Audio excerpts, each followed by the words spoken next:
ओम श्री परमात्मने नमः। श्रीमद् भागवत गीता जी का 6वां अध्याय। उसके उपरांत श्री कृष्ण महाराज बोले, हे अर्जुन, जो पुरुष कर्म के फल को न चाहता हुआ करने योग्य कर्म करता है वह सन्यासी और योगी है, और केवल अग्नि को त्यागने वाला सन्यासी योगी नहीं है तथा केवल क्रियाओं को त्यागने वाला भी सन्यासी योगी नहीं है। इसलिए हे अर्जुन, जिसको सन्यास ऐसा कहते हैं उसी को तू योग जान, क्योंकि संकल्पों को न त्यागने वाला कोई भी पुरुष योगी नहीं होता। और समत्व बुद्धि रूप योग में आरूढ़ होने की इच्छा वाले मननशील पुरुष के लिए योग की प्राप्ति में निष्काम भाव से कर्म करना ही हेतु कहा है, और योगारूढ़ हो जाने पर उस योगारूढ़ पुरुष के लिए सर्व संकल्पों का अभाव ही कल्याण में हेतु कहा है। और जिस काल में न तो इंद्रियों के भोगों में आसक्त होता है तथा न कर्मों में ही आसक्त होता है, उस काल में सर्व संकल्पों का त्यागी पुरुष योगारूढ़ कहा जाता है। और यह योगारूढ़ता कल्याण में हेतुक ही है। इसलिए मनुष्य को चाहिए कि अपने द्वारा आपका संसार समुद्र से उद्धार करे और अपने आत्मा को अधोगति में न पहुँचावे, क्योंकि यह जीवात्मा आप ही तो अपना मित्र है और आप ही अपना शत्रु है। अर्थात कोई दूसरा शत्रु या मित्र नहीं है। उस जीवात्मा का तो वह आप ही मित्र है कि जिस जीवात्मा द्वारा मन और इंद्रियों सहित शरीर जीता हुआ है, और जिसके द्वारा मन और इंद्रियों सहित शरीर नहीं जीता गया है, उसका वह आप ही शत्रु के सदृश शत्रुता में बरतता है। और हे अर्जुन, सर्दी गर्मी और सुख दुख आदि को में तथा मान और अपमान में जिसके अंतःकरण की वृत्तियां अच्छी प्रकार शांत हैं अर्थात विकार रहित हैं, ऐसे स्वाधीन आत्मा वाले पुरुष के ज्ञान में सच्चिदानंदन परमात्मा सम्यक प्रकार से स्थित है। अर्थात उसके ज्ञान में परमात्मा के सिवाय अन्य कुछ है ही नहीं, और ज्ञान विज्ञान से तृप्त है अंतःकरण जिसका, तथा विकार रहित है स्थिति जिसकी, और अच्छी प्रकार जीती हुई है इंद्रियां जिसकी, तथा समान है मिट्टी पत्थर और स्वर्ण जिसके, वह योगी युक्त अर्थात भगवत की प्राप्ति वाला ऐसे कहा जाता है। और जो पुरुष सुहृद मित्र वैरी उदासीन मध्यस्थ द्वेषी और बंधुगणों में तथा धर्मात्माओं में और पापियों में भी समान भाव वाला है, वह अति श्रेष्ठ है। इसलिए उचित है कि जिसका मन और इंद्रियों सहित शरीर जीता हुआ है, ऐसा वासना रहित और संग्रह रहित योगी अकेला ही एकांत स्थान में स्थित हुआ निरंतर आत्मा को परमेश्वर के ध्यान में लगावे। कैसे कि शुद्ध बुद्धि में भूमि पे कुशा मृगशाला और वस्त्र हैं उपरोपरि जिसके, ऐसे अपने आसन को न अति ऊंचा और न अति नीचा स्थिर स्थापन करके और उस आसन पर बैठकर तथा मन को एकाग्र करके चित्त और इंद्रियों की क्रियाओं को वश में किया हुआ अंतःकरण की शुद्धि के लिए योग का अभ्यास करे। उसकी विधि इस प्रकार है कि काया सिर और ग्रीवा को समान और अचल धारण किए हुए दृढ़ होकर अपने नासिका के अग्रभाग को देखकर अन्य दिशाओं को न देखता हुआ और ब्रह्मचर्य के व्रत में स्थित रहता हुआ भय रहित तथा अच्छी प्रकार शांत अंतःकरण वाला और सावधान होकर मन को वश में करके मेरे में लगे हुए चित्त वाला और मेरे परायण हुआ स्थित होवे। इस प्रकार आत्मा को निरंतर परमेश्वर के स्वरूप में लगाता हुआ स्वाधीन मन वाला योगी मेरे में स्थिति रूप परमानंद पराकाष्ठा वाली परम शांति को प्राप्त होता है।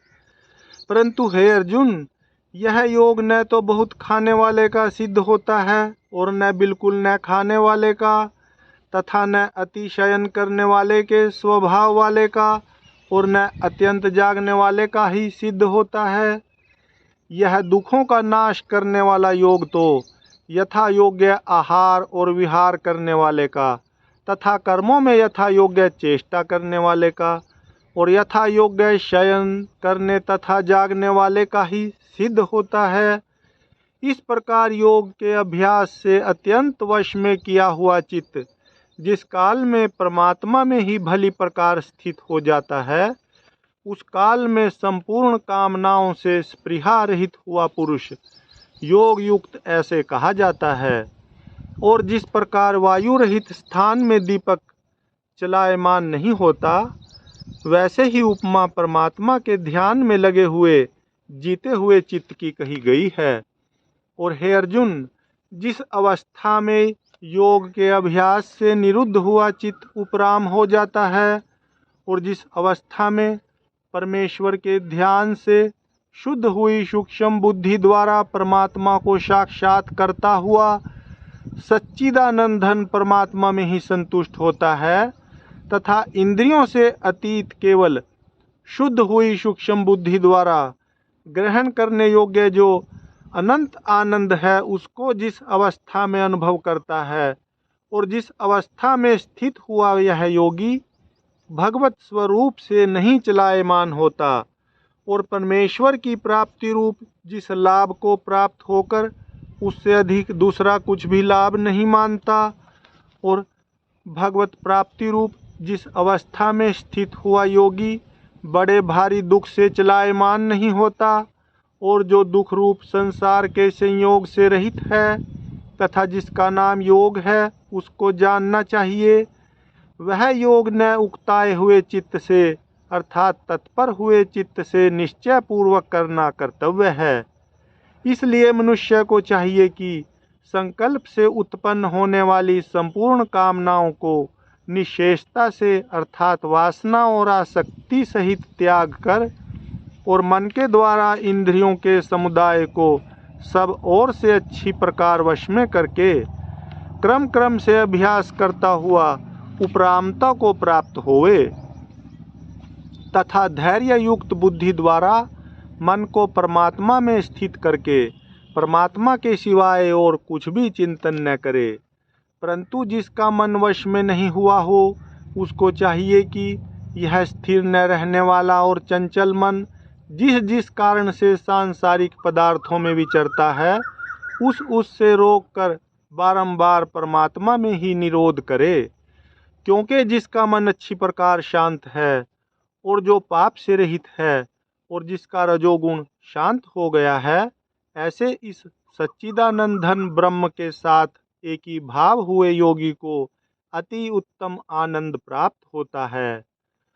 और वह पाप रहित योगी इस प्रकार निरंतर आत्मा को परमात्मा में लगाता हुआ सुखपूर्वक परब्रह्म परमात्मा की प्राप्ति रूप अनंत आनंद को अनुभव करता है। और हे अर्जुन, सर्वव्यापी अनंत चेतन में एक ही भाव से स्थिति रूप योग से युक्त हुआ आत्म वाला तथा सब में समभाव से देखने वाला योगी आत्मा को संपूर्ण भूतों में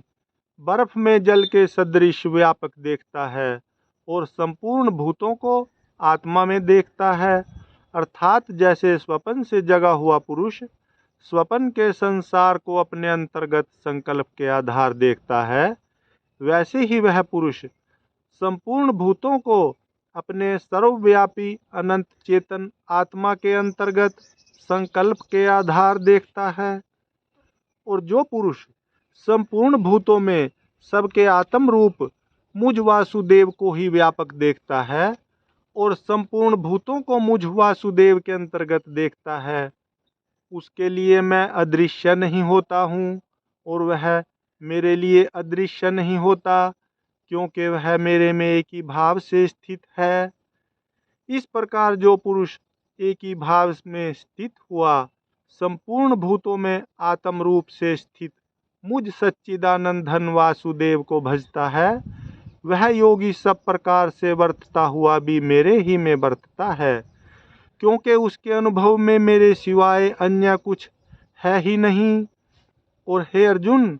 जो योगी अपनी सादृश्यता से संपूर्ण भूतों में सम देखता है और सुख अथवा दुख को भी सब में सम देखता है, वह योगी परम श्रेष्ठ माना गया है। इस प्रकार भगवान के वाक्यों को सुनकर अर्जुन बोला, हे मधुसूदन, जो यह ध्यान योग आपने समत्व भाव से कहा है, इसकी मैं मन के चंचल होने से बहुत काल तक ठहरने वाली स्थिति को नहीं देखता हूँ, क्योंकि हे कृष्ण, यह मन बड़ा चंचल और प्रमथन स्वभाव वाला है तथा बड़ा दृढ़ और बलवान है। इसलिए उसका मन का वश में करना मैं वायु को रोकने की भांति अति दुष्कर मानता हूँ। इस प्रकार अर्जुन के पूछने पर श्री कृष्ण भगवान बोले, हे महाबाहो, निसंदेह मन चंचल और कठिनता से वश में होने वाला है, परंतु हे कुंती पुत्र अर्जुन, अभ्यास अर्थात स्थिति के लिए बारंबार यत्न करने से और वैराग्य से वश में होता है। इसलिए इसको अवश्य वश में करना चाहिए, क्योंकि मन को वश में न करने वाले पुरुष द्वारा योग दुष्प्राप्य है, अर्थात प्राप्त होना कठिन है, और स्वाधीन मन वाले प्रयत्नशील पुरुष द्वारा साधन करने से प्राप्त होना सहज है। यह मेरा मत है। इस पर अर्जुन बोला, हे कृष्ण, योग से चलायमान हो गया है मन जिसका, ऐसा स्थिर यत्न वाला श्रद्धा युक्त पुरुष योग की सिद्धि को अर्थात भगवत साक्षात्कारता को न प्राप्त होकर किस गति को प्राप्त होता है? और हे महाबाहो, क्या वह भगवत प्राप्ति के मार्ग से मोहित हुआ आश्रय रहित पुरुष छिन्न भिन्न बादल की भांति दोनों ओर से अर्थात भगवत प्राप्ति और सांसारिक भोगों से भ्रष्ट हुआ नष्ट तो नहीं हो जाता? हे कृष्ण, मेरे इस संशय को संपूर्णता से छेदन करने के लिए आप ही योग्य हैं, क्योंकि आपके सिवाय दूसरा इस संशय का छेदन करने वाला मिलना संभव नहीं है। इस प्रकार अर्जुन के पूछने पर श्री कृष्ण भगवान बोले, हे पार्थ, उस पुरुष का न तो इस लोक में और न परलोक में ही नाश होता है, क्योंकि हे प्यारे,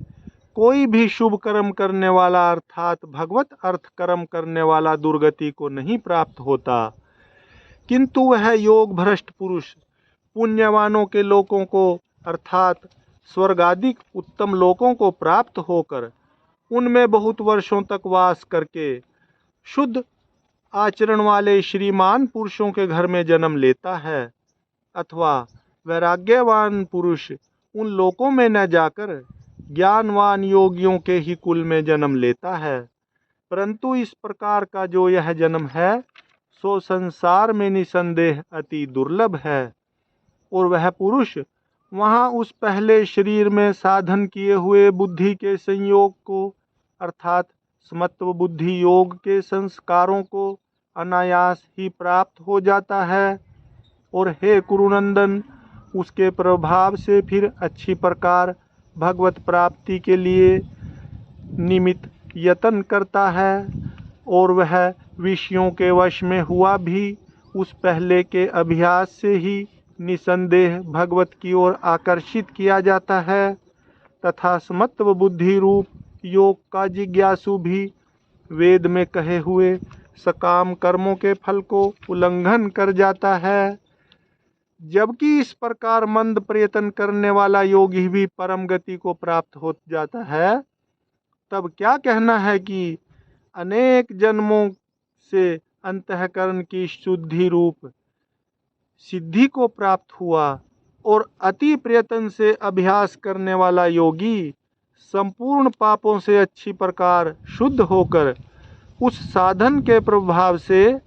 परम गति को प्राप्त होता है, अर्थात परमात्मा को प्राप्त होता है।